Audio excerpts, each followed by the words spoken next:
Okay mga buds, ayan. So, ikakabit na natin itong nabili natin. No? So, lalagay natin dito sa ating holster. So, bago lahat, bakasin muna natin to. Ayan. Tignan natin kung maganda yung nabili natin. Hindi tayo magbaklas-baklas para pag nasa range tayo, tapos gusto natin mag duty holster, susop lang natin. So, may inaantay pa ako sa akong mag-pouch. So, hanggang ngayon wala pa. Sana bukas dumating para makompleto na natin yung parang tactical belt natin. Ayan, no? So gusto ko mag all black para maganda yung itsura niya, no? So siyempre yung loading natin sa ano na si Lucas, no?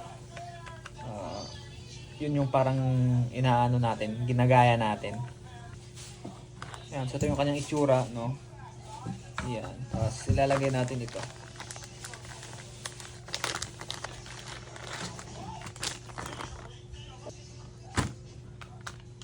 Sana sumakto yung nabili natin. Yan.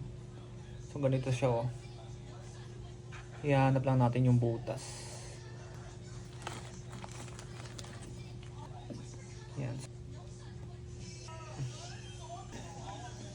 Ayan siya.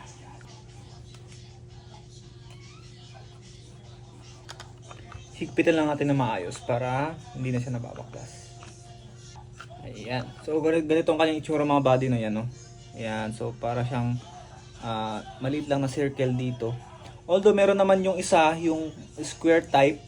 Kaso parang nalalakyan ako, nalalapadan ako sa kanya. So buti na nakita ko rin itong isa. So ito yung naging second choice ko at ito na rin yung in-order natin.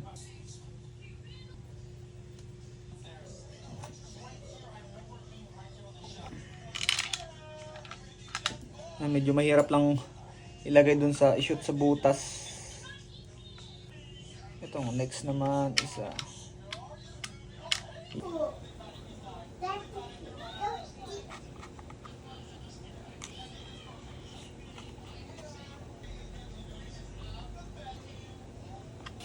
So right mga buds, ayan, so tapos na natin ikabit yung mga kailangan natin kabit. Ayan, no? So nagkabit na rin natin dito. Ayan, so ito yung dalawang holster ko. Ayan, so ito is ang aking duty holster. Tapos ito yung aking competition holster. So makikita niyo yung pagkaiba nila. Ito meron siyang harang dito. Pero mechanical siya. Ayan. Dito sa aking competition holster, nagawa ni 4Boys din, meron siyang adjustable agad dito. Para kapag ikaw ay sasalang na, luluwagan ko lang to para mabilis siyang mabunot. Pero pag tapos na ang pagputok, ayan, hihigpitan ko lang siya para mas mahigpit na yung pag-ipit doon sa ating firearm. Para hindi siya nahuhugot agad. Dito pala mga body, ayan, so ito ay made in China lang siya. Pero okay naman siya. Ayan, no.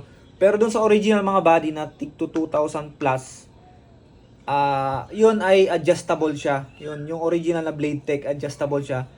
Pag nilagay mo tong holster mo, pwede mo siya iikot muna kung saan angle ang gusto mo bago mo siya ilak. So meron siyang pindutan din dito. Ito kasi isahan lang, isang pindutan lang to. Yan, so bago natin ilagay, dapat nakuha na natin yung angle na gusto natin. So sa akin ganyan lang siya, straight. Yan. So yan na. Ganyan yung itsura niya. Maganda dito mga body is nung una akala ko malambot siya or hindi siya naka-fix. Yan. Pero nung naikabit ko na siya, maganda yung kanyang kapit. Hindi siya yung may space na gumagalaw, umaalog yan. Fit na fit siya mga body. So ito, may lock siya dito. Ayan o, ito yung lock niya. So pag nilagay mo na siya, hindi na siya nahuhugot. Tsaka mo lang siya mahuhugot pag napindot mo tong lock na dito. Ayan o. Yan, pindot mo pababa. Tapos huhugutin mo siya. Yan, natatanggal. So ipapalit mo naman tong sang holster mo. Yan. So ito yung gusto ko mga body, swappable para hindi na tayo magbaklas-baklas dito gaya ng ginawa natin kanina. Pag gusto na natin ng duty holster. Ayan o.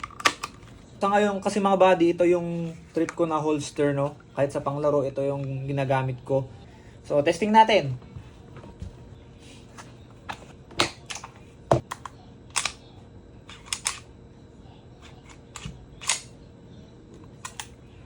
Ayan. So ilagay muna natin itong ating competition holster.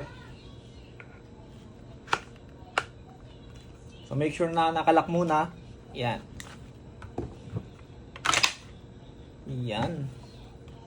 Tignan nyo na yung itsura niya ng mga body, no?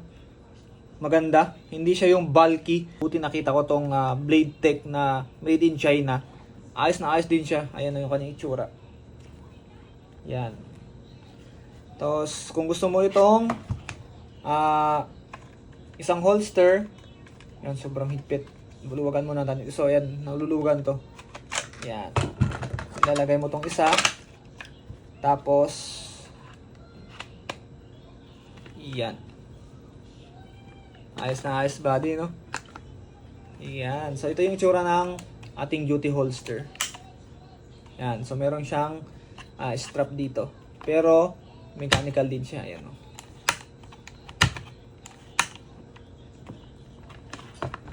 Ayan, sa mga gustong bumili nitong Blade Tech na made in China, ayan, so galing tong mainland China, ilalagay ko yung link sa comment section or dun sa caption para sa mga gustong bumili nito, sa mga nag-shooting din na gamit ang mga ganitong holster para gusto nyo ng swappable.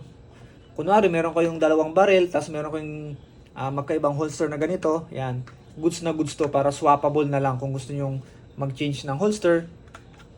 Palit agad dito. Okay, so maraming salamat mga buds. Ingat kayo lagi, ride safe, and happy shooting sa mga followers natin na nag-shooting, sa mga followers natin dyan. Maraming salamat. At ingat kayo lagi, ride safe, and peace.